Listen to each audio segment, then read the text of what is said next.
Hello दोस्तों, आप सभी का हमारे चैनल खबर मंथन में स्वागत है। दोस्तों, चीनी वायरस को लेकर आ रही है बड़ी अपडेट। वहीं अब बस सेवा शुरू करने को लेकर आ रही है बड़ी खबर। प्रधानमंत्री नरेंद्र मोदी ने सभी चीनी ऐप और मोबाइल की मांगी सूची, जल्द हो सकते हैं बैन। सीबीएसई के 10वीं और 12वीं के बचे हुए पेपर हो सकते हैं रद्द। आईपीएल के आयोजन के लेकर आ रही है बड़ी खबर, जाने कब हो सकता है आईपीएल। साथ ही चीनी वायरस की दवा मार्केट में बिकनी शुरू हो गई है, जाने उसका नाम। तो ऐसी तमाम महत्वपूर्ण खबर देखने के लिए आप इस वीडियो के अंत तक बने रहे। झारखंड में एक बार फिर से 22 नए मामले सामने आए हैं। इसी के साथ झारखंड में संक्रमितों की संख्या 2140 पर पहुंच गई है। झारखंड में सोमवार को 22 नए मामले मिले हैं। इसी तरह से झारखंड में अब तक संक्रमितों की संख्या 2140 पर पहुंच गई है। सोमवार को मिले 22 नए मामले में से देवघर से 11, सिमडेगा और गिरिडीह 7-7, वहीं पूर्वी सिंहभूम से 6, हजारीबाग और रांची से 3-3, चतरा 2 तथा धनबाद, पलामू, लोहरदगा से एक संक्रमित मिले हैं। रांची समेत कई जिलों में भारी बारिश, वज्रपात की भी है चेतावनी। 27 मई तक पूरे राज्य में हो सकती है बारिश। झारखंड के हर जिले में मानसून अब पूरी तरह से सक्रिय हो चुका है। रोजाना ही तकरीबन हर क्षेत्र में औसत से ज़्यादा बारिश हो रही है। कई जिलों में जल स्तर भी बढ़ गया है। ऐसे में सोमवार को फिर से मौसम विभाग ने चेतावनी जारी की है। मौसम विभाग ने बोकारो, गुमला, हजारीबाग, खूंटी, रामगढ़, पूर्वी एवं पश्चिमी सिंहभूम, सिमडेगा और सरायकेला खरसावा के कई हिस्सों में भारी बारिश की संभावना जताई है। पिछले 24 घंटे में मानसून झारखंड में सामान्य रहा। राज्य में करीब सभी स्थानों पर हल्के मध्यम दर्जे की बारिश हुई है। रथ यात्रा सुनिश्चित करने के सुप्रीम कोर्ट का आदेश से पूरा देश खुश है। ओडिशा के पुरी भगवान जगन्नाथ रथ यात्रा के आयोजन की सैकड़ों साल की परंपरा जारी रहेगी। सुप्रीम कोर्ट ने सोमवार को कुछ शर्तों के साथ इसकी अनुमति दे दी है। इसके साथ कल मंगलवार को रथ यात्रा निकलेगी।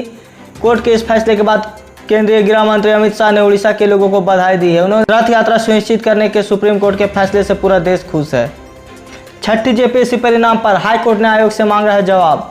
छठी जेपीएससी के परिणाम पर झारखंड हाई कोर्ट ने जेपीएससी से जवाब मांगा है। जेपीएससी परिणाम को चुनौती देने वाली याचिका सोमवार को हाई कोर्ट में सुनवाई हुई। इस दौरान अदालत ने जेपीएससी से जवाब मांगा है।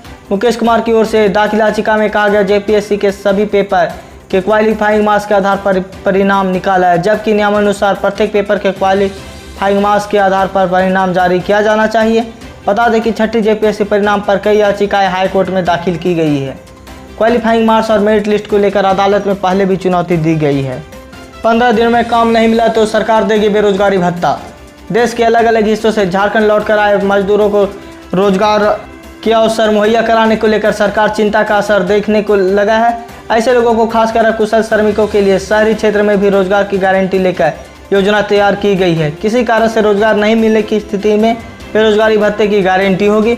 मुख्यमंत्री शहरी श्रमिक रोजगार योजना एक वित्तीय वर्ष से 100 दिन रोजगार की गारंटी देगा। नगर विकास विभाग को इसके नोडल एजेंसी बनाया जाए। मुख्यमंत्री हेमंत सोरेन की परिकल्पना पर आधारित मुख्यमंत्री श्रमिक योजना को धरातल पर उतारने की जिम्मेदारी अब झारखंड सरकार की होगी। प्रधानमंत्री नरेंद्र मोदी ने चीनी उत्पादों को बैन करने की शुरू की तैयारी।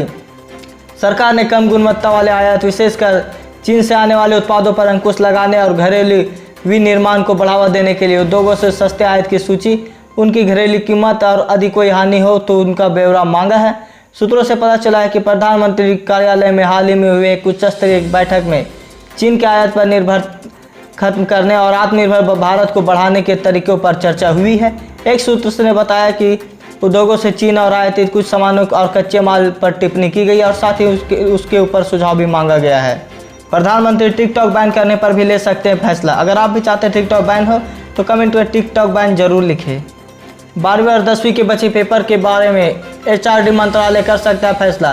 केंद्रीय मानव संसाधन विकास मंत्रालय द्वारा सीबीएसई यानी केंद्रीय माध्यमिक शिक्षा बोर्ड की देश भर के विभिन्न परीक्षा केंद्रों पर कक्षा 12 और उत्तर पूर्वी दिल्ली के केंद्रों पर कक्षा 10 की बची परीक्षाओं के लिए पहले घोषित की जा चुकी तिथियों पर कराए जाने को लेकर कोई निर्णय लिया जा सकता है। कोविड-19 महामारी के अनियंत्रित स्थिति और लगातार बढ़ते मामलों के मद्देनजर देश भर से छात्र और अभिभावकों द्वारा केंद्रीय मानव संसाधन विकास मंत्रालय से परीक्षाओं को स्थगित या रद्द करने का लगातार अपील किया जा रहा है। ऐसे में सरकार इस पर फैसला ले सकती है। क्या आपको लगता है परीक्षा होनी चाहिए या नहीं? यस और नो पे आप अपना जवाब दे सकते हैं। स्कूल और कॉलेज को खोलने पर आ रही है लेकर बड़ी अपडेट। सख्त लॉकडाउन ने स्कूल और कॉलेजों को भी बंद रखा है। उनमें से कई ऑनलाइन काम लग रहे हैं। जुलाई और स्कूलों को फिर से खोलने पर सरकार फैसला ले सकती है।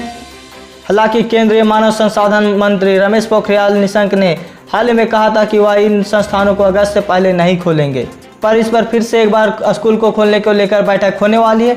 इस पर निर्णय साफ होने वाला है, क्या स्कूल अगस्त से पहले खुलेंगे या नहीं। इस पर आपकी क्या राय, आप अपना राय कमेंट में जरूर बताएं। पीएम किसान सम्मान निधि योजना में हुआ बड़ा बदलाव, अब 2 करोड़ ज़्यादा किसानों के खाते में आएंगे 6,000 रुपये। प्रधानमंत्री किसान सम्मान निधि योजना का ऐलान पिछले साल किया गया था। इस योजना के तहत केंद्र सरकार किसानों के बैंक खाते में सीधे पैसे ट्रांसफर करती है। इस स्कीम के तहत अगली किस्त 1 अगस्त 2020 से किसानों के खाते में ट्रांसफर हो जाएगी। वहीं इस स्कीम में बड़ा बदलाव किया गया है। केंद्रीय कृषि राज्य मंत्री कैलाश चौधरी ने बताया कि कृषि प्रधान किसान सम्मान निधि योजना के दायरे में विस्तार किया गया है। इससे 2 करोड़ और किसानों को 6,000 रुपये मिलेंगे। भारत और चीन विवाद को लेकर आ रही है बड़ी खबर। भारत चीन सीमा विवाद पर ट्रंप बोले, दोनों देशों की करेंगे मदद। अमेरिकी राष्ट्रपति डोनाल्ड ट्रंप ने शनिवार को कहा कि भारत और चीन के बीच सीमा पर जारी तनाव को कम करने की खातिर अमेरिका दोनों देशों से बात कर रहा है।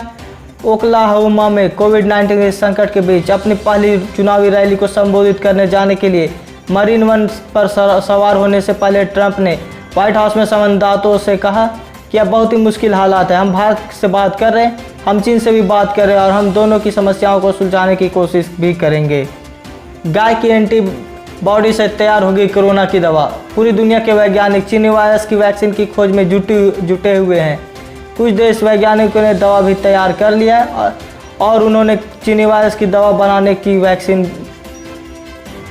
पर काम भी कर रहे हैं। वैक्सीन बनाने वाली कुछ मुख्य कंपनियां अभी इस पर शोध कर रही है। इसी बीच कहा जा रहा है कि चीनी वायरस की वैक्सीन बनाने के लिए कंपनियां गाय की सहायता ले रही है। यह अनोखा प्रयोग अमेरिका के दक्षिणी डकोटा की कंपनी पर बायोथेरेपिकिस्ट ने आरंभ किया है। अगले महीने इलाज के इस तरीके का इंसानों पर ट्रायल किया जाएगा। भारत चीन तनाव के बीच वीवो आईपीएल या कुछ और टाइटल स्पॉन्सर डील की समीक्षा करेगी बीसीसीआई। लद्दाख की गलवाना वैली में इस सप्ताह शुरुआत में चीन की ओर से भारतीय सैनिकों पर धोखे से किए गए हमले को लेकर भारतीय क्रिकेट कंट्रोल बोर्ड बीसीसीआई बड़ा फैसला कर सकती है। दोनों देशों में तनाव के बीच भारत में चीन विरोधी भावनाओं को देखते हुए जाने मानी चाइनीज मोबाइल कंपनी वीवो को आईपीएल के वर्तमान टाइटल स्पॉन्सर बनाए रखने के फैसले की बीसीसीआई समीक्षा करेगी।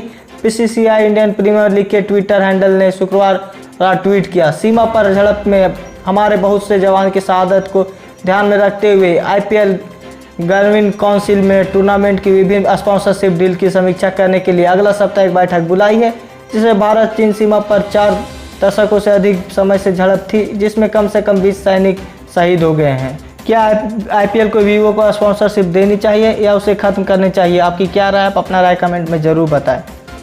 बस नहीं चलने से 1 लाख लोग हुए बेरोजगार। चीनी वायरस संकट के बीच धीरे धीरे आर्थिक स्थिति पटरी पर लौट रही है। सरकार दुकान, उद्योग और अन्य आर्थिक गतिविधियों को धीरे धीरे शुरू करने की मंजूरी दे रही है। इन सब के बीच बस संचालकों ने भी बस सेवा शुरू करने की गुहार लगाई है। बस संचालकों का कहना है कि झारखंड में अंतर जिला और अंतर्राज्यीय बस सेवा नहीं शुरू होने से लगभग 1 लाख लोग बेरोजगार हैं। उनके सामने भुखमरी की स्थिति है। वहीं बस संचालक भी आर्थिक संकट से जूझ रहे हैं। उन्होंने सरकार से इस पर ध्यान देने की गुहार लगाई है। साथ ही परिवहन विभाग के अधिकारियों का कहना है कि 30 जून के बाद ही बस संचालन पर कोई निर्णय लिया जाएगा। इस पर आपका क्या निर्णय है? क्या बस परिचालन शुरू करना चाहिए या नहीं? आप अपना राय कमेंट में हमें ज़रूर बताएं। 14 दिन में पेट्रोल और डीजल की दाम में आया फिर से लगभग 8 रुपये तक का उछाल। देश में फैले चीनी वायरस संक्रमण से आम आदमी की मुश्किल लगातार बढ़ती जा रही है। अंतर्राष्ट्रीय स्तर पर कच्चे तेल की कीमत गिरने का फायदा भी घरेलू स्तर पर लोगों को नहीं मिल रहा। शनिवार को फिर से देश के सभी सरकारी ऑयल मार्केटिंग कंपनी लगातार 14वें दिन पेट्रोल और डीजल की कीमत में बड़ा बदलाव देखा गया है। इस दौरान पेट्रोल 7 रुपये 60 पैसे प्रति लीटर और डीजल 8 रुपये 28 रुपये प्रति लीटर महंगा हो चुका है। बिहार के बाद अब झारखंड कोर्ट में दर्ज हुआ सलमान और शाहरुख सहित 6 पर मुकदमा। बॉलीवुड अभिनेता सुशांत सिंह राजपूत को आत्महत्या के लिए उकसाने का मुकदमा जमशेदपुर कोर्ट में अभिनेता सलमान खान, शाहरुख खान सहित 6 लोगों पर शनिवार को दायर किया गया है। यह मुकदमा क्षत्रिय महासभा की ओर से पैरवी कर रहे अधिवक्ता विद्या सिंह ने दायर किया है। शनिवार को मुकदमे की प्रति को अदालत के ड्रॉप बॉक्स में डाला गया। सोमवार को ड्रॉप बॉक्स से निकालने के बाद उसे न्यायिक प्रक्रिया के अंतर्गत लिया जाएगा और उस पर शिकायतवाद संख्या दर्ज होगी। इससे पहले इस तरह का एक मुकदमा बिहार में भी दर्ज कराया गया है।